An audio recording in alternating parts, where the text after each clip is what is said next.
Le Real Madrid l'a remporté 2-0 grâce à Kicks et grâce à Jude Bellingham. Le débrief, Real Madrid, Getafe commence maintenant. Installez-vous confortablement.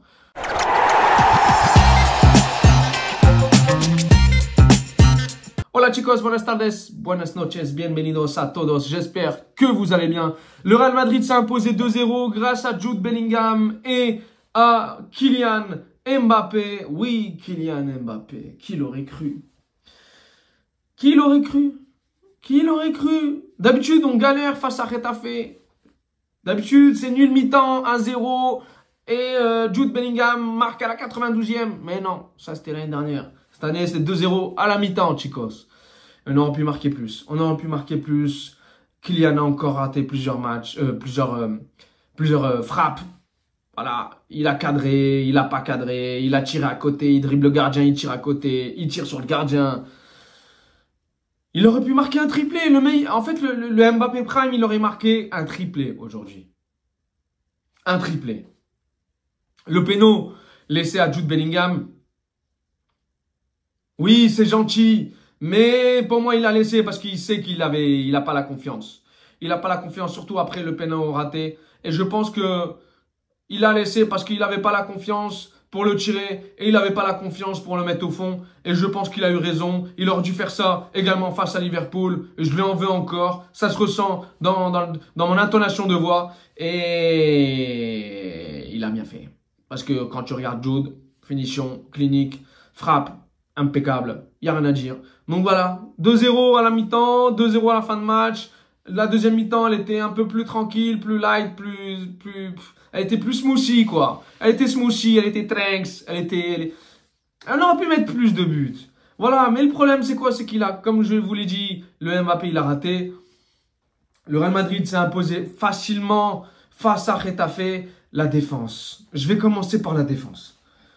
La défense, Raúl Asensio, Rudiger. Je crois que elle dégage plus d'assurance que Rudiger Militao, les gars.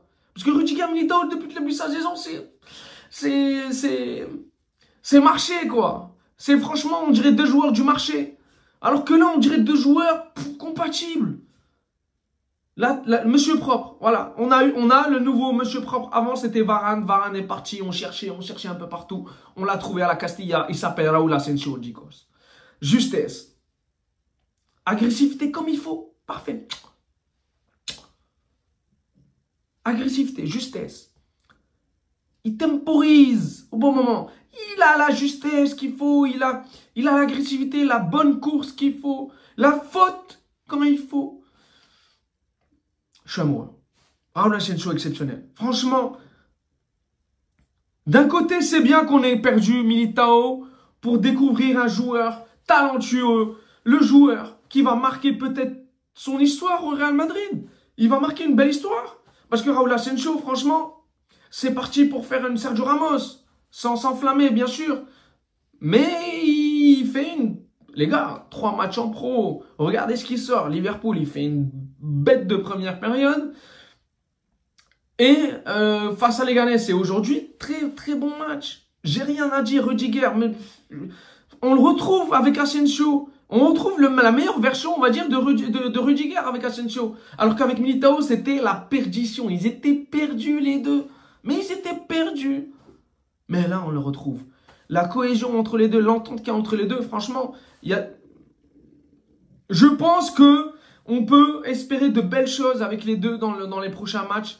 Et d'un côté, on a de la chance. Dans notre malheur, on a quand même un peu de chance. C'est qu'on soit tombé sur Raúl Asensio parce qu'on était sans défenseur.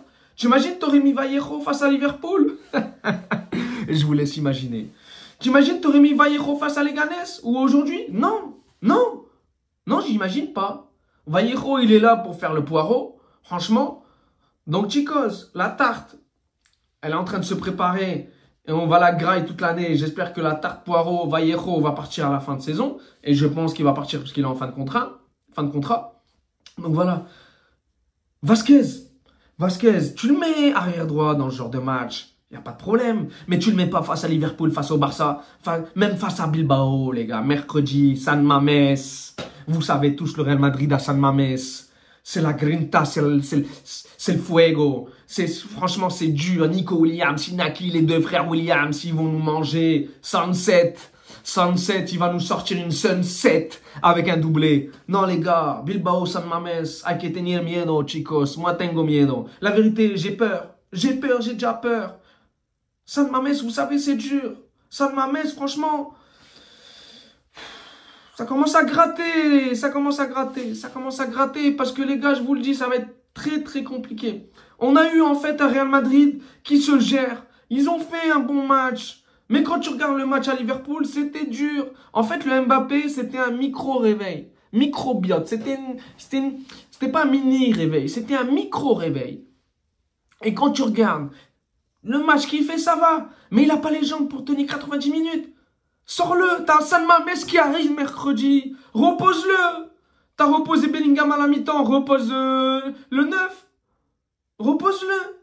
Non, il le fait jouer 90 minutes. Fais-nous rentrer Hendrick, frérot. Fais-nous rentrer Hendrick, Carlo et Clodo. La vérité, franchement, Carlo, avec ta tête de courgette là, d'aubergine, no sé, moi. Franchement, sors-le, frérot. Sors-le nous, mets-nous Hendrick, t'as fait 2-0, classe, nada más, y a rien à faire, fais-nous le sortir. Il y a une clause dans son contrat. C'est quoi, il y a une clause de MVP aussi dans son contrat ou quoi? 2 matchs de suite, Liga, c'est quoi MVP les 30 matchs de Liga, c'est ça? Non les gars, pas déconner, de où il est MVP lui? De où il est MVP? Il dit que le gardien il rate. Il est en face du gardien, il rate. Arrêtez les gars, oui, il a marqué un beau but, d'accord, il n'y a pas de problème. Crash, c'est le poteau. Mais non les gars, faut arrêter les conneries. De où il est MVP? Meilleur MVP du match. Non, sérieux, c'est une blague ça. C'est une blague. La vérité, c'est une blague. Non les gars, faut arrêter. Ça par contre, je comprends pas. De où il est MVP? N'importe quoi, franchement. Je mettrais Ceballos que lui. Les gars, Ceballos. Faut le laisser titulaire. Il est dans une très bonne forme, les gars. Il est dans une très bonne forme. Là, aujourd'hui, Ceballos, c'était la centrale du milieu de terrain. C'est la première fois que je vois une version de Ceballos comme ça. Et j'avais une petite appréhension à ce poste-là. Je me suis dit, bon, il n'y a pas Kamavinga, il n'y a pas l'autre Chouchou. Je me suis dit, bon, comment ça va se dérouler? Et il a géré. Il a fait un très bon match, Ceballos. La centrale, il a géré. Franchement, il a géré. Franchement, il a géré. Pourquoi? Parce que il a ce profil-là de garder la balle. C'est un aspect de Busquets un peu, qui garde la balle, qui la perd pas, la balle elle colle à son pied. Et je pense que c'est un poste qui pourrait peut-être lui convenir. Qui sait? Alterner entre Camavinga et Ceballos en 6. Après bon, c'était Getafe en face, encore une fois. Et c'est pour ça que je vous redis que le Real Madrid a fait un bon match comme face à Leganés, mais quand il y a un vrai adversaire en face, c'est autre chose. Donc là, j'aimerais bien laisser Ceballos dans la continuité de ses bons matchs. Et je le mettrai face à Bilbao. Moi, je mettrai le même milieu de terrain. Le même, attention, avec Bellingham, Ceballos en 6, mais à côté, moi, je mettrai Modric ou Arda Güler. Je mettrai Modric ou Arda Güler. Pourquoi? Parce que moi, je ne mets pas Vasquez arrière droit face à Nico Williams. Si tu commets la même faute, c'est que tu commets la même faute que tu as faite face au Barça. Et si tu as envie de perdre encore des points que tu as perdu face au Barça, eh bien tu mets Valverde arrière droit et tu ne mets pas Lucas Vasquez. Lucas Vasquez, tu le mets face à Leganés, face à Getafe, face à Las Palmas, face à no sé qué, des petites équipes quoi. Mais tu ne les mets pas face à des grosses équipes où il y a des ailiers qui te font mal. Rafinha et Nico, c'est le même délire, ils font très mal, c'est des joueurs qui provoquent, qui dribblent, qui tirent, qui frappent, qui centrent, qui te font la misère. Donc là, si Carlo a compris les erreurs qu'il a commises, il doit faire ce test, il doit faire ce changement-là. Valverde, arrière droit, la sécurité. On a 1 point du Barça avec un match en retard. Si tu perds des points à San Mames, c'est que franchement, tu n'as pas compris les erreurs que tu as commises juste avant. Et qui vient pas me parler d'expérience de 30 ans, de no sé qué. Frérot, Carlo, si tu as de l'expérience, si tu sais qu'en face, tu as un adversaire qui a Nico et Inaki Williams, tu mets Ferland Mendy et Valverde. Pour un peu concurrencer. Parce que là, il n'y a plus de concurrence. L'autre, il va prendre le dessus sur Lucas Vazquez si tu le mets. Il va prendre le dessus. Là, en face à Getafe, il y avait qui? Il n'y avait personne face à Lucas Vazquez. J'étais tranquille. Capitaine, Brassard, Moussi, voilà quoi, tapas, croquetas, j'étais tranquille, Lucas. En plus, c'est une casa à la maison, donc chicos. Non, moi j'anticipe déjà. Moi, franchement, je suis Carlo, je sors Vazquez, je le mets pas Vazquez et je mets Valverde arrière droite, donc Ceballos, Bellingham, Arda Güler, Modric. Modric a fait une belle entrée, Modric passe dans l'intervalle, on connaît, possession, pas de perte de balle, connexion. Il lance les joueurs comme il faut, il n'y a rien à dire, on connaît, voilà, c'est le daron du football et du milieu de terrain. Donc, moi je mettrais ce milieu-là. La défense, elle a géré, Ferland Mendy, j'ai l'impression qu'il est en train d'alterner entre Ferland Mendy et Ferran Garcia à chaque match. C'est bien, il fait tourner les arrières gauche, c'est bien. Fait la même chose à droite, fait la même chose en attaque. Endrick, el pobre, ¿por qué no juega? Getafe, tu mènes 2-0, fais-le rentrer, il n'y a aucun danger, fais-le rentrer. Je m'aurais dit, il y aurait du danger en face, d'accord, mais là, il y avait nada. Et ça me dégoûte, parce que quand je vois après le match qui dit oui, j'avais pas envie de faire, de déstabiliser l'équipe. C'est quoi cette excuse de merde? Franchement, fais-nous rentrer à la 75, 10e. Il était cuit, l'autre. À la 60e, il était cuit, le 9, là. Fais-nous le sortir. C'est quoi? Il y a une clause dans son contrat qui fait qu'il doit jouer tout le match. Non, arrêtons les conneries, sérieusement. Il force trop, il a envie qu'il retrouve son meilleur niveau. Mais c'est pas comme ça qu'il va retrouver son meilleur niveau, le Carlo Clodo. Ton 9, là. Ton 9, il est en train de mener sa dictature à gauche, il va l'obtenir. Parce que cette semaine, qu'est-ce qu'il dit, Carlo? Oui, Vinicius va s'adapter dans l'axe. Et Mbappé il est bien à gauche. Arrête tes conneries, frère. Il n'arrive même pas à dribbler en 1vs1. Arrête. On ne sait même pas s'il va retrouver ses dribbles et ses éliminations en 1vs1. Arrêtons les conneries. Arrêtons. Il a fait des passes à l'aveugle. C'est bon, tu crois que c'est une élimination, ça? Arrête, frère. On l'a vu. On l'a vu.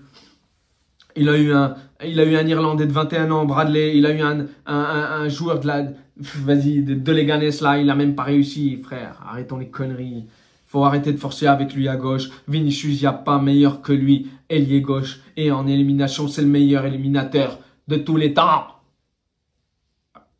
Vinicius, c'est le meilleur éliminateur. Ailier gauche. Actuellement. Arrête de forcer. Il est en train de forcer avec lui à gauche. Je sais pas qui a dit entre les deux, ouais, laisse-moi jouer, ou ah non, t'inquiète, je vais te faire retrouver ton meilleur niveau à gauche. Non, arrêtons. Non, c'est une perte de temps. Le mec, il a déjà pas confiance en lui. Donc si tu le mets à gauche, ouais, je sais pas, il veut trop forcer pour qu'il retrouve la confiance. Il veut trop forcer à le mettre 90 minutes tous les matchs pour qu'il retrouve sa meilleure forme. Mais pour moi, c'est une mauvaise décision, ça. C'est une mauvaise stratégie. Et est-ce que ça va payer? Pour l'instant, ça ne paye pas. Donc, pour le moment, et je pense que là, le Mbappé, jusqu'à la fin de la saison, sa première saison va pas être la meilleure de sa carrière. Et je pense la pire de sa carrière. Donc, faut le ménager, faut aller tout doucement. On sait qu'il va pas retrouver son niveau cette saison, peut-être la saison prochaine. Mais là, vas-y mollo, quoi, fais tourner. Mets-nous un Vigny arrière gauche si tu veux gagner. Parce que si tu mets Mbappé à gauche, tu vas pas gagner. T'es pas gagnant au final. On n'est pas gagnant. Donc, vaut mieux mettre le meilleur joueur à son poste qu'un joueur qui n'est pas du tout en confiance à gauche. Voilà, chicos.